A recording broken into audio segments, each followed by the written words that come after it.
In 2022, a few members of the Bellingcat community and I came across this account on Facebook. And the account was full of wild animals, animals that are supposed to be in nature. You could see baby monkeys, lion cubs, even a clouded leopard. These animals were often held up or kept in small cages. The caption usually said something along the lines of cute or very rare. And all of these were basically advertisements meant to sell the animals to the highest bidder. We had stumbled across this account of a wildlife dealer, someone who sells rare and endangered animals online. But who is this person exactly? So he was using multiple platforms, and he was doing his trade in both private and public groups. His public posts reveal very little information.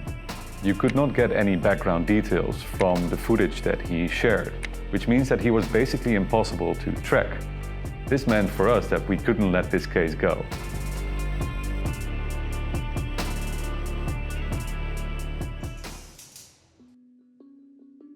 Dit is zo'n flying squirrel, volgens mij. This is one of the gibbons he advertised. So let me tell you how we tracked down BK. 2 years ago, we managed to identify a suspected location and a potential name. The general location was pretty easy. The language of his advertisements, his posts, as well as the customers' comments were all in Malay, indicating Malaysia. His full username also referenced a region in Malaysia, and his phone number, which lacked a country code, could be identified to belong to Malaysia using a caller ID app called Truecaller. Promoting the buying or selling of live animals on Facebook, TikTok, Instagram and WhatsApp is against the guidelines.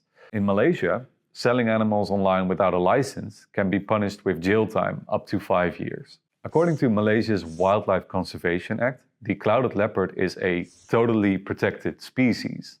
Keeping one without a license is punishable with a fine up to $112,000. As I showed you, he has also advertised another totally protected species under Malaysia's law, a gibbon. All gibbon species are either vulnerable or endangered. The illegal pet trade involves taking gibbon infants from their mother and is considered a significant factor in the decline of gibbon species. Contacting both BK and Malaysia's Wildlife Crime Bureau, we could not establish if BK has any form of a license. And yet, he openly sells live animals on social media, despite guideline restrictions, and does so under an alias, obscuring his identity. As to his username, well, across all accounts it appears at first glance to be fairly consistent. BK is the abbreviation we're using for that username. But here's where we hit a roadblock in 2022, and why tracking his real identity and location is difficult. BK isn't conducting his business out in the open. He directs all of his customers to a single phone number placed in the bio of his accounts. He's taking orders and payments on WhatsApp only. If interested, DM or WhatsApp is what he often says. He includes only close-up images of the animals in his adverts, making them nearly impossible to geolocate. He also frequently shares WhatsApp screenshots of his conversations with customers, including videos of them unboxing their animals for the first time. These customer appreciation videos are a core part of BK's advertising strategy, and they have helped him build a reputation as a trustworthy seller online. But they make it difficult for us to know who he might be in any video featuring any individual or any background. His top video on TikTok of an Arctic fox has over 600,000 views at the time of recording. Over the last 3 years, I've seen his accounts continue to grow, with videos popping up of new rare and endangered animals once or twice a week. And we have no idea where those animals are being shipped off to and for how much. And we managed to geolocate one customer photo featuring meerkats to Thailand, suggesting BK works across borders.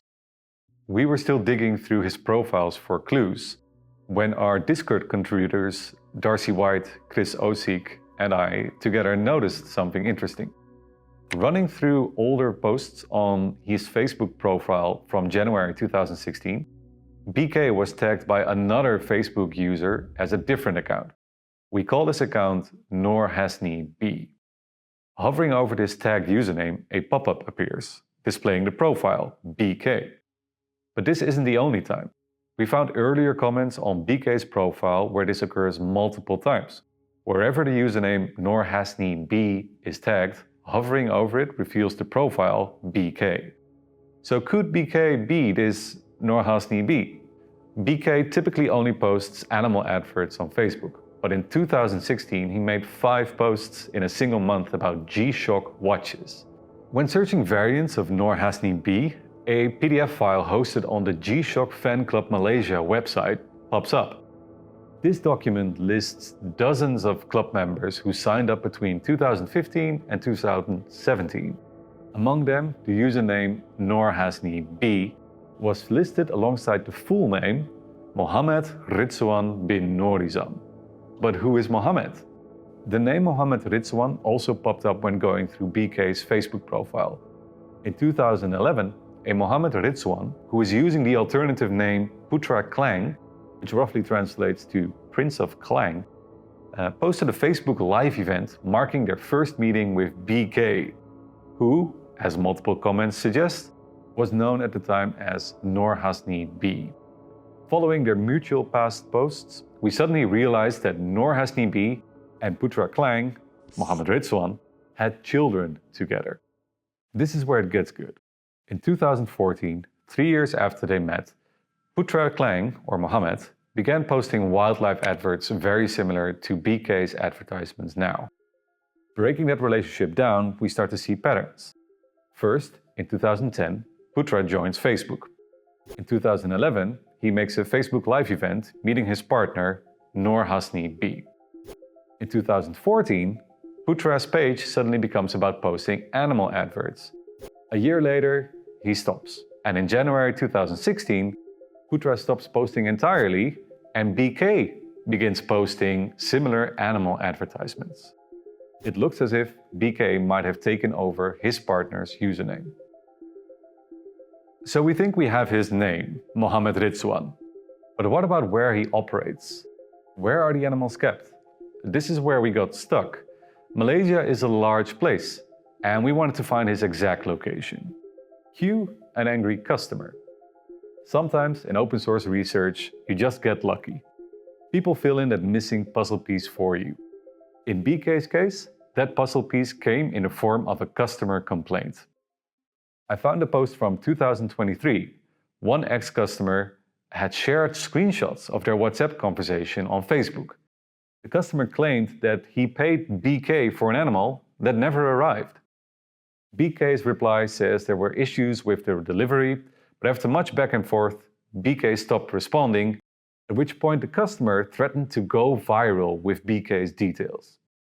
37 images appeared across multiple wildlife groups, claiming to be photos of BK's house, his family, and several documents, some of which include blurred bank details, all posted by the customer who kept calling BK a scammer.